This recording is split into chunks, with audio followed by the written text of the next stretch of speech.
What's going on, guys? ChaseWins.com. Sunday fun day.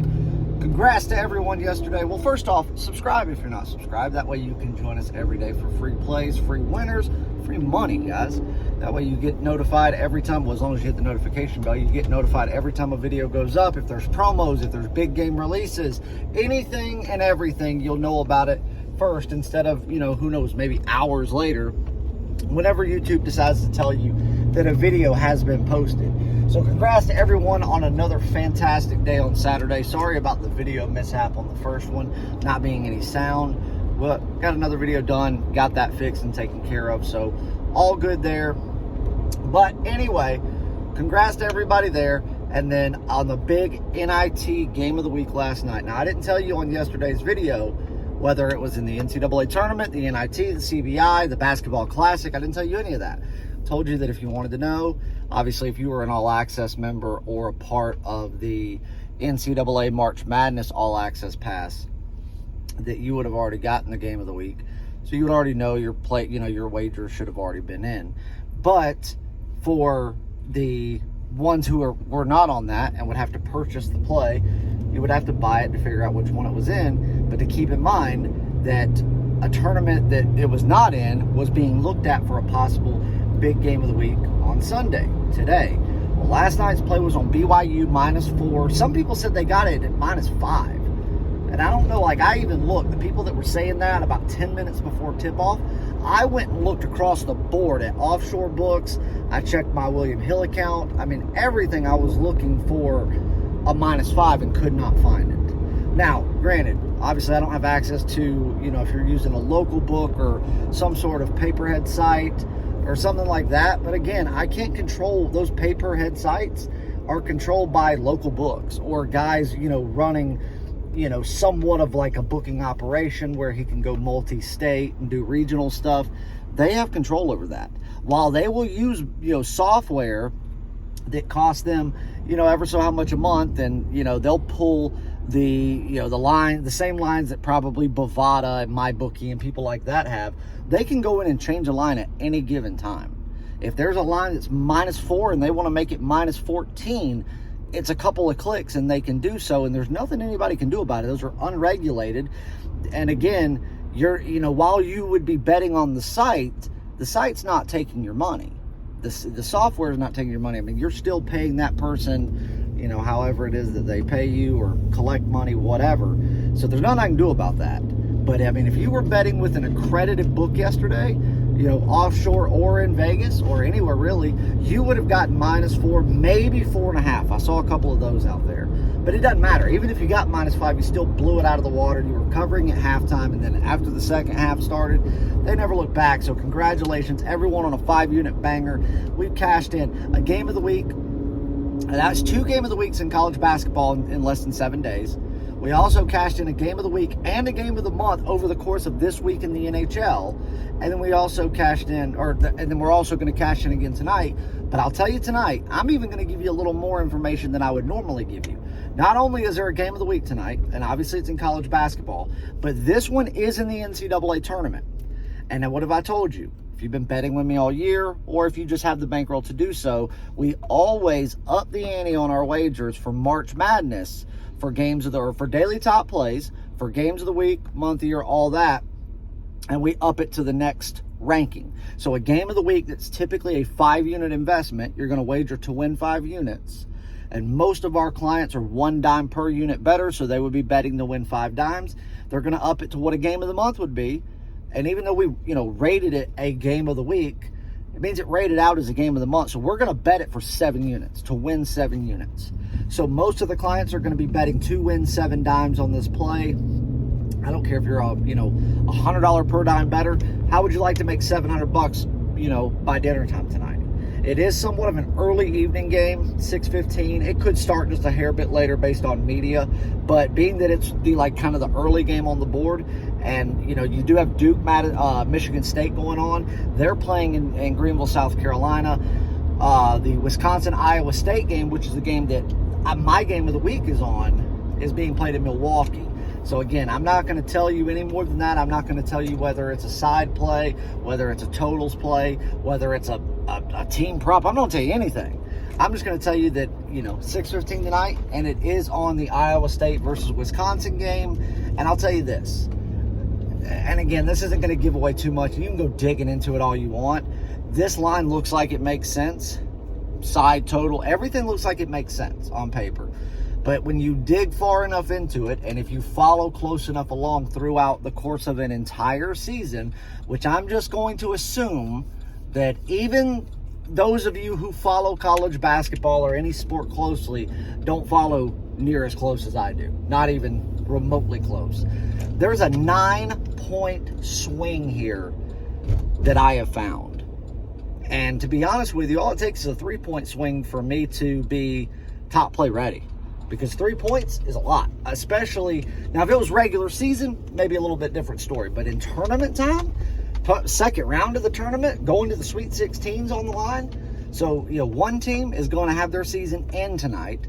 The other one is going to go to the Sweet 16. So think about that. So this is a game where, you get a 3-point swing and it was a premium play before, it just jumped to a top play, no doubt. You get anything more than that, you could be talking about game of the week status. Well, we got a 9-point swing. And I kept looking at it and said, this can't be right. This can't be right. There's got to be a reason. And can't find one. This is just like the odds makers fell asleep at the wheel again. Par for the course for them. They've been doing it all season long, and we've been pouncing and cashing in one after the other. And that's why we are having a record season. And we're on pace to have the best college basketball season that we've ever had, cashing in over 75% for the year. That's unheard of for college basketball. But we're on our way, especially last night, picking up that. We also picked up a daily top play winner in the CBI on Portland University -8. That was an easy winner. YouTube members only VIP plays. We had 2 of those. We had the over in that same game. On the Portland U game, that was a winner. We also had the Washington Wizards and the LA Lakers over that cashed. And then we also, in regular NBA for premium plays for all of the clients, Minnesota Timberwolves plus the points, easy winner. Charlotte Hornets, a damn near pick 'em money line plus the over, both of those cashed. We did go 1-1 in the NHL last night on premium plays. We cashed the Red Wings and the Kraken over, but we did miss the over on the Tampa Bay Lightning game by a goal, so went 1-1 there. We dropped Tennessee yesterday, but obviously if you're a VIP member, you would have gotten UNC, taking that as well as the over, so you would have picked up 2 there. We'd have Providence Murray State over. It was just a great day. BYU capping the night off as a late game at that. Couldn't be better. So today, everything is late. No early games. One NBA game going today. Multiple later NHL games going. We've got a pick in the Blackhawks game.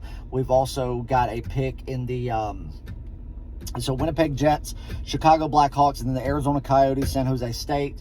Both of those games we've got winners in. And then we've got winners in the, obviously, the Iowa State and Wisconsin game, as well as on to later games like Arizona TCU. And so it's just going to be a good day. And it's going to be a 7-unit banger because it's an NCAA tournament game. And you're not going to have to pay $100 for it. Only $50 still comes with the best pure profit guarantee in the business. Win or you get 3 days of all plays in all sports. Absolutely free. So let's get on a free play, guys. Go to chasewins.com, get on it. Make sure you do it by 6:15. If it does tip off later, like 6:30 for some reason, the purchase link won't come down until the game does tip off.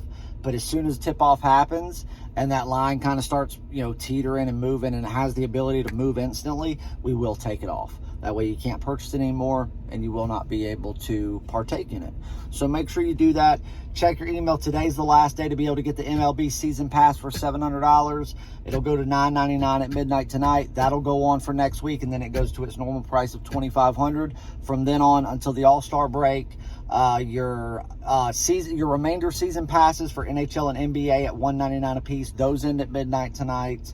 So there's a lot of stuff that ends. So you better get on it while you have the chance. Don't email me or message me 2 days from now going, hey, can I still have it? I missed out even though you gave it a full week and I heard you say it every day. No. So get on it. Free play tonight. Let's go to Auburn. Auburn taking on Miami. Now, while I do think that Auburn can win this game and cover the spread, and they should, I think that Miami's got grit, fight, and heart that most people don't give them credit for. And if you go back and watch videos throughout the regular season, I've said that time and time again. But today, I think there's a lot of value on the total just based on the fact that, I mean, Auburn is relentless with their speed. They're stingy on defense. They are not only going to get off enough shots to meet their portion of the total, their defense is going to be stingy enough on rebounding and just in general defense alone to create extra shots. That's when they'll start putting up even more threes. So I think that they go above and beyond what they need to. And while Miami is not the best offensive team in the country, nor the fastest, they are still sitting in the top 50. And being that this is an elevated game, talking about win or go home, Sweet 16 on the line, or season being over, I think Miami does it too. In a total of 144, I see about a 6-point edge there. This should be 150. I think that the general total in this game at any other given time would be 146 to 146 and a half. But because it is what it is, and because it is where it is, obviously, this one could start a little bit later because it's also in South Carolina coming up after the Duke-Michigan State game. But I just think that this being a tournament game, everything that's on the line, I think that you have to elevate it at least another 4 to possibly even 5 points just based on that. So being that I think the total is a couple of points too low in general, plus, talking about the situation that we're in, I think it hitting 150 is not only doable, but it's, more than likely to happen. And I'll be happy to lay a full unit premium play on Miami and Auburn over 144 points. That's your free play. I love you guys. Go to chasewins.com and let's go cash some more fucking tickets, and we're going to blow through this record this week again. 23 units or more. We're already there. Let's go fucking kill it. See you guys.